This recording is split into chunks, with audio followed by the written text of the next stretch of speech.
ҳамасола ҳукумати ҷумҳурии Тоҷикистон барои дар давраи тирамоҳу зимистон таъмин намудани фаъолияти мунтазам ва самарабахши соҳаҳои иқтисодиёт ва иҷтимоиёт қарори махсусро ба тасвиб мерасонад. барои таъмини фаъолияти мунтазам ва самарабахши соҳаҳои иқтисодиёт ва иҷтимоияти ҷумҳурӣ дар давраи тирамоҳу зимистони солҳои 2024-2025 низ қарори ҳукумати ҷумҳурии Тоҷикистон дар бораи саривақт омода намудани соҳаҳои иқтисодиёт ва иҷтимоияти ҷумҳурӣ барои фаъолияти мунтазам ва самарабахш дар давраи тирамоҳу зимистони солҳои 2024-2025 ба тасвиб расид. طبق مقررات قرار مذکور تمام وزارت و کمیته‌ها مقامات اجرایی حاکمیت دولتی ولایت‌ها و شهر و ناحیه‌ها موظف گردانده شدند که تشکیلات مؤسسه و عموما تمام ساحه‌های اقتصادیات و اجتماعیات را به دوره تیرماه و زمستان سر وقت آماده نمایند. گروه ایجادی ما از مؤسسه دولتی تلویزیون علم و طبیعت آمادگی ساحه‌های اقتصادیات و اجتماعیات ناحیه جبار رسولوف را و دوره تیرماه و زمستان مورد تحلیل قرار داد. از روی معلومات ستاد ناحیوی اوید به آمادگی به دوره تیرماه و زمستان سالهای 2024-2025 در ناحیه تدبیرهای ضروری به راه مانده شده. در تمام ساحه‌ها آمادگی‌ها به فصل سرما به طور لازمه به انجام رسانیده شده. ستاد ناحیوی اوید به آمادگی به دوره تیرماه و زمستان سال 2024-2025 منتظم جلسه و اشتراک‌های اعضایان استاد برگزاری کرده ایستاده جهت گذراندن تیرماه زمستان سال 2024-25 چاره‌های سودمند اندیشیده ایستاده است. باید قید نمود که جهت خریداری نمودن انگشت سنگ، ساحه‌های تندرستی، فرهنگ، معارف و دیگر ساحه‌ها با جدمه دیار دوستان خریداری کرده شد. از حساب بودجت ناحیه برای خریداری نمودن انگشت و هیزم 534,533 سومانی، از حساب معارف باشد 339,000 سومانی، از حساب تندرستی 159,000 سومانی، از حساب فرهنگ 9,000 سومانی مبلغ جدا گردیده است. باید قید نمود که ساحه‌های تندرستی، فرهنگ، معارف با انگشت و هیزم طبق طلبات 100% تامین کرده شدند. شبکه‌های برق ناحیه برای کار معتدل و استواری دستگاه و تجهیزات برق تامین کنی در دوره تیرماه و زمستان سالهای 2024-2025 از روی 11 بند نقشه چاره‌بینی‌ها از قبیل عوض نمودن روغن ترانسفورماتورها، عوض نمودن پایه‌های فرسوده و پایه‌های آهن و بتونی و دیگر دستگاه و تجهیزات کارهای ضروری را به راه مانده و دوره تیرماه و زمستان خوب تیاری دیدند. در مؤسسه دولتی نگهداری راه‌های اتومبیلگرد ناحیه برای تامین حرکت بی‌خطر واسطه‌های نقلیات در دوره تیرماه و زمستان در حالت خوب تکنیکی نگاه داشتن راه‌های اتومبیلگرد آمادگی همه‌جانبه دیده شده است. در موازنه مؤسسه دولتی نگهداری اتومبیلگرد ناحیه جواز همگی 255 کیلومتر راه‌های استفاده موجود بوده. از آن جمله 32,4 کیلومتر راه اهمیت بین المللی، 57 کیلومتر راه اهمیت جمهوری و 216,9 کیلومتر راه محلی تشکیل می کند. مؤسسه در اساس فرمایش وزارت نقلیات جمهوری تاجیکستان و امر رئیس ناحیه جبار رسولوف فرمایش خود را تأسیس داده نقشه چاره‌بینی تهیه کرده شده است. طبق نقشه چاره‌بینی مؤسسه باید 380 کوب مواد ضد لرزش، 2000 لیتر سوزشوار دیزلی، 5 تن انگشت و 4 متر کوب هیزم ذخیره می‌کرد. در امروز نقشه چاره‌بینی پر اجرا شده مواد ضد لرزش، سوزشواری، انگشت، هیزم پر ذخیره کرده شده است. بغیر از این 7 عدد تکنیک‌های راهسازی از تعمیر برآورده شده به موسم زمستان آماده می باشد. خانه کارگران از تعمیر برآورده شده، کارگران با لباس‌های زمستانه و خوراک‌های گرم تامین کرده شده است. در ناحیه جبار رسولوف یک بیمارخانه مرکزی، 3 بیمارخانه منطقوی، 11 مرکز سلامتی، 20 بنگاه سلامتی برای حفظ صحتی اهالی ناحیه خدمت طبی می‌رسانند. дар беморхонаи марказии ноҳия барои давраи тирамоҳу зимистон 120 тонна ангиш захира шуда дастгоҳи мутамаркази гармидиҳӣ барои давраи зимистон омода гардонда шудааст. дар дигар муассисаҳои тандурустии ноҳия ба қадри зарурӣ маводи сӯзишворӣ таъмин буда ба давраи тирамоҳу зимистон омода гардонда шудаанд. соҳаи маориф яке аз соҳаҳои афзалиятнок ба ҳисоб рафта, таваҷҷӯҳи давлат ва ҳукумати мамлакат ба ин соҳа хело ҳам дар сатҳи баланд қарор дорад.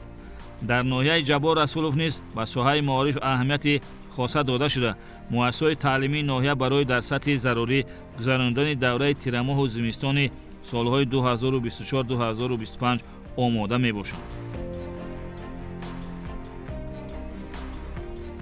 аз 20 тонн изофа ангишт ва аз 8 куб ҳезм захира кардем. ҳозир ба омодагӣ бо зимистон гузаронӣ 100% иҷро шудагӣ. мусаллам аст ки муассисаҳои таҳсилоти умумии ҷумҳурӣ бо қарори ҳукумати ҷумҳурии Тоҷикистон аз моҳи ноябри соли 2007 таҳти рақами 505 ба низоми маблағгузории меъёрии сарикасӣ гузаронида шуданд. аз рӯи талабот ва маблағҳои ҷудогарида дар муассисаҳои таълимӣ маводи сӯзишворӣ пурра захира гардидаанд. дар ноҳияи Ҷаббор Расулов ҳамагӣ 42 муассисаи таълимӣ ва 19 кӯдакистон кор ва фаъолият намуда истодаанд. аз онҳо 40 муассисаи таълимӣ ва 19 кӯдакистон тариқи ангишт гарм карда мешаванд. онҳо барои омода намудани давраи тирамоҳи зимистони солҳои 2024-25 тайёрӣ хуб дида истодаанд. барои омода намудан 740 тонна ангишт ва 291 метри куби ҳезум ба нақша гирифтанд ва ба имрӯз ба ҳолати 1 октябри соли 2024 нақшаи ангишт ва ҳезумро ба пуррагӣ иҷро кардаанд. дар муассисаҳои томактабии ноҳия бошад барои давраи зимистони солҳои 2024-2025 омодагиҳо ба таври зарурӣ ба роҳ монда шуда, ангишт, ҳезум ва маводи хӯрока барои кӯдакон захира гардидааст. кӯдакистони 21 бойчичак барои нағз гузарондани тирамоҳи зимистонгузаронии соли 2024-25 100% омода мебошад. дар кӯдакистони мазкур 8 гурӯҳ 195 нафар тарбиятгирандагон тарбия бо усули мутамарказӣ гарм карда мешавад. дар ҳама гурӯҳҳо қариб котелникҳо монанда шудааст. ба ғайр аз онҳо бо 4 печкаи оловиам дорем. ҳамаи онҳо барои кор тайёр омода мебошад. муассиса барои давраи тирамоҳу зимистон чигуна омодагӣ дорад? тирамоҳ зимистони сол 2024-25 пурра омода шудаем. 14 тонна ангиш ҳезм захира кардем. 46 тирезаи кӯдакистон ҳамаи биноҳош бо тирезаҳои аквагин шинонда шуд. ба 2 гурӯҳ дари аквагин шинонда шуд. дар ноҳияи восеъ низ баҳри сари вақт омода намудани соҳаҳои иқтисодиёт ва иҷтимоиёт ба давраи тирамоҳу зимистони солҳои 2024-2025 аз рӯи талаботи қарори ҳукумати ҷумҳурии Тоҷикистон дар бораи сари вақт омода намудани соҳаҳои иқтисодиёт ва иҷтимоияти ҷумҳурӣ барои фаъолияти мунтазам ва самарабахш дар давраи тирамоҳу зимистони солҳои 2024-2025 тадбирҳои зарурӣ ба роҳ монда шуда, муассисаҳои таълимӣ ва тандурустии ноҳия шурӯъ аз 15 ноябр ба давраи зимистонгузаронӣ оғоз намуданд.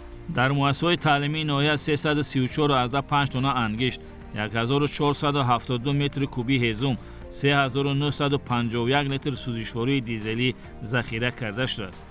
муассисаҳои таълимии ноҳия пеш аз оғози соли нави таҳсил пурра аз таъмир бароварда шуда, хонандагон дар синфхонаҳои тозаю барҳаво ба соли нави таҳсил шурӯъ намуданд. муассисаи таҳсилоти умумии рақами 1 ноҳияи восеъ барои зимистонгузаронии солҳои 2024-2025 ба пуррагӣ омода мебошад. дар муассисаи таълимӣ 2941 нафар хонандагон ба таълим фаро гирифта шудааст. омӯзгорон 144 нафар мебошад ки ба хонандагон дар 2 васт таълим медиҳанд. вобаста ба зимистонгузаронии солҳои 2024-2025 бошад. дар муассиса 42 синфхона ҳаст. аз ин шумора 20 таи онҳо бо печҳои барқӣ гарм карда мешавад, 23 таи онҳо ба печҳои аловӣ гарм карда мешавад ки муассиса ба пуррагӣ омода ҳаст. 20 тонна ангишт захира кардагӣ ҳастем, 100 литр салака мувофиқи нақша карда ҳастем, 45 куб ҳезм омода кардагӣ ҳаст. мақомоти иҷроияи ҳокимияти давлатии ноҳия барои сари вақт таъмин намудани соҳаҳои иқтисодиёт ва иҷтимоиёти ноҳия пайваста тадбирҳо андешида барои бемушкилӣ паси сар намудани зимистони дар пеш истода имкониятҳои мавҷударо пурра истифода бурда. Ин аст ки соҳаҳои иқтисодиёту иҷтимоияти ноҳия дар муҳлатҳои муайянгарида захираи маводи сӯзишворӣ аз қабили ангишт, ҳезум ва сӯзишвории дизелиро ба иҷро расониданд. Омодагии мо ба мавсими тирамоҳу зимистони имсола дар муассисаи мо ангишт 10 тонна 66 кило, ҳезум 24 куб, сӯзишвории дизелӣ бошад 96 литр, шишабандӣ дар муассиса 100% иҷро шудааст. Дар муассисаи мо 1647 хонанда таҳсил мекунад.